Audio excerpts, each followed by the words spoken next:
You just said you're for a durable peace and security, and you want Israel to abide by international law. I'm going to pick up where I left off yesterday. Does the U.S. recognize the Fourth Geneva Convention as applying to Gaza and the West Bank?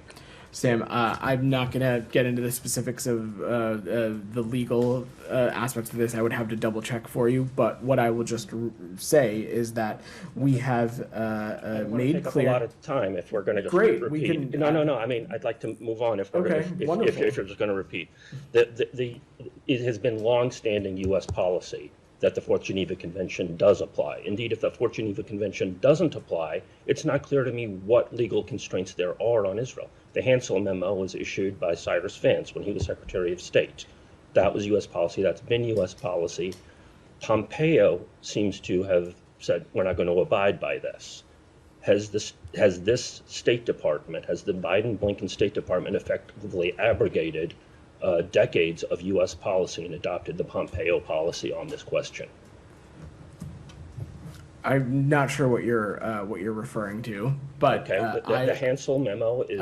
I understand what the Hansel memo is, but I'm asking what your question. Does it still apply?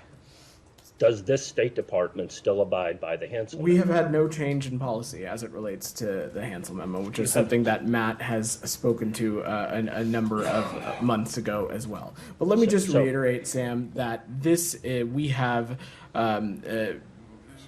From the forefront of this conflict, we have talked about very clearly the need for ensuring that this military operation is conducted in accordance with international law. That's something we continue to talk about. We continue to abide by that today. But which law? Which law? The Fourth Geneva Convention or not? Go ahead, Alex. Which law?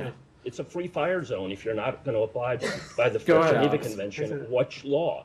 You're creating the legal construct. Sam, we've taken two. If you're going to interrupt your colleagues, I'm going to ask you to leave. No, I'm interrupting you. The rest of the room has questions that they would like to get to. I'm sure they do, but I've taken your question every day of this week. Thank you. Alex, please Thank you. go ahead. I just haven't gotten an answer. Please go ahead, Alex. I voted push on